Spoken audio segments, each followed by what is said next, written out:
Arriving by train in Lucerne, Switzerland, one of the most attractive towns in all of Europe, and recently listed in Condé Nast Travel as one of the top 20 cities of the world. You'll see it's a great place to visit. The heart of the old town is a pedestrian zone with wooden bridges and cobblestone lanes and lined with shops and banners, and really a festive, wonderful place. There's the signature of Lucerne, the water tower, and the chapel bridge, the Keppelbrücke.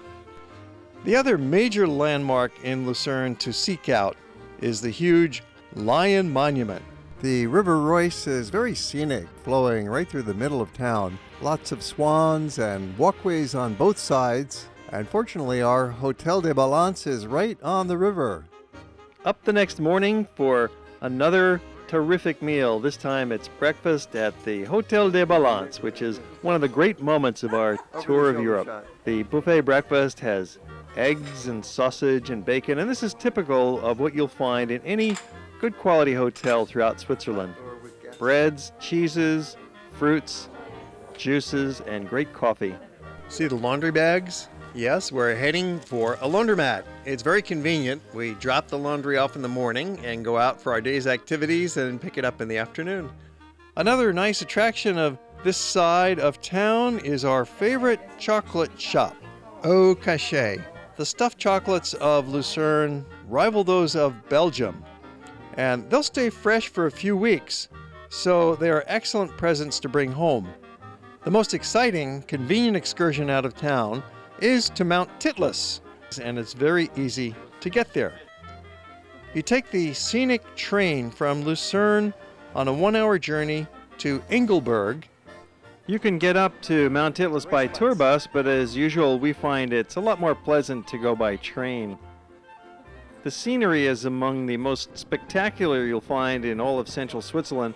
Enjoying beautiful views of the mountains, farms, and villages along the way. As we go by some of the typical chalets, you find this kind of housing all over the countryside of Switzerland. And then the scenery opens up with this vista of mountains and forests and glaciers up on the peaks. It's really a lovely ride. We're going from Lucerne to the town of Engelberg. It takes about 1 hour for that train ride. When you get to Engelberg, walk a couple of hundred very pleasant yards to the cable car lift that will take you on a 45-minute cable car ride up to the mountain top. You change cable cars 2 times, so it's 3 separate cable cars that will finally get you up to the mountain top. And your train ticket is also good. It's a combination ticket, so you use the same to get up in the cable car. You can walk right onto the glacier from the panorama terrace and frolic in the snow. It's cold enough that the snow never melts, but in the summer with typical sunshine, you're going to feel comfortable with just a light jacket. The latest attraction up here is this sky bridge. It's really a little spooky for people who are afraid of heights. It's this open, metallic, very sturdy walkway, and you are just suspended between the peaks. Surprisingly, the temperatures are comfortable anytime between April and September. Well, it's going to be freezing, just barely, but you're out in the sun and you're moving around and you really don't feel the cold. From the top, we get a fine view looking into the heart of what's called the Bernese Overland. These mountain peaks range from about 10,000 feet high where we're standing now to as high as 12,000 and 13,000 feet in the far distance. Mount Titlis is 10,500 feet high, which makes it the tallest mountain in this part of central Switzerland. Activity while you're at the top of Mount Titlis is the Glacier Tunnel. It's an ice tunnel that they've carved right into the foundation of the glacier itself. And there's lighting inside, they have some ice sculptures inside, and there's secure footing, and it goes around in a small loop circle. Just takes a few minutes, but be sure to look for it, the ice grotto, while you're up top at that complex of cafeterias, cafes, and gift shops up on the mountain top. And of course you can get some terrific hot chocolate and pastries up here. After all, we're in the heart of Switzerland, famous for their chocolates. It's really a beautiful sight and a lot of fun. It takes about half a day altogether to go up to the top, come back down, and then back into Lucerne. When you're finished with Mount Titlis, you return to town the same way by train. Enjoying the scenery a second time, we decided to keep going and take another train to Zurich, just 1 hour away. A great city. In the train station, they had a little festival going on, serving traditional bratwurst, which really hit the spot. We were pretty hungry, so this made a terrific stand-up lunch for us. Had Weisswurst, the traditional white sausage of Bavaria. Well, they were celebrating Oktoberfest. Normally, Switzerland doesn't get too much into Oktoberfest, but here it was, a very festive atmosphere in this great hall of the train station. It's one of the largest enclosed spaces in all of Europe. The local folks were out in traditional Bavarian costumes, wearing the Dirndl and lederhosen. Zurich is the world's best city to live in with the highest quality of life, according to various recent studies. So it's also a perfect place to visit. Now duck inside door marked number 4, and there you will find a free display of Zurich's history, including a scale model of the old town's evolution, and really demonstrating how the buildings and the patterns of the streets that we see today in the old town are just about the same as they were back in the Middle Ages.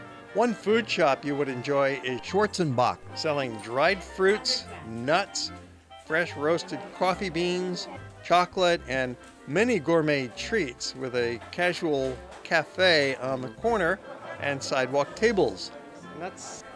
We continued walking along Niederdorfstrasse, the main street of the old town, and then crossing the river to the Schiff, which is the oldest part of Zurich. And then we ran into an Alpine horn concert.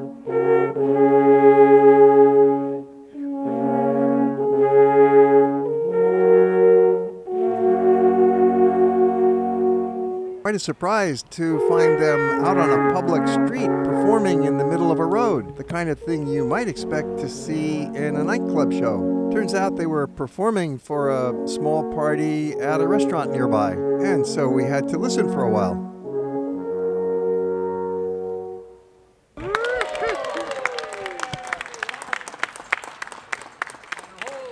And then we went up to the Lindenhof for a view across the old town. Lindenhof is a park up on a small hill with a view and a history going back to the Romans. It's still used today as a very active park by the locals. They play chess with these big chess pieces. It's quite a spectator sport as folks gather around to watch the moves. Exit Lindenhof down the south step, which will lead you past one of the few Roman ruins visible in town. It's a simple marble column on your right with inscriptions containing the first known mention of the Latin name for Zurich. Walk along the elegant Bahnhofstrasse, one of Europe's finest boulevards, lined with thriving modern retail frontage from end to end. No cars or trucks disrupt this pleasant shopping atmosphere. Only pedestrians and quiet electric trams gliding by. Well, that completes our brief look at Zurich. It's time to go already, off to the train station, back to Lucerne. Sunrise in Lucerne is very often beautiful, and you get a great view from the balcony of your room at the Hotel des Ballons. We've enjoyed our couple of days here in Lucerne, and now it's time to head over to the train station. We have a lot more movies about Lucerne and Zurich and the rest of Switzerland on our YouTube channel. Take a look.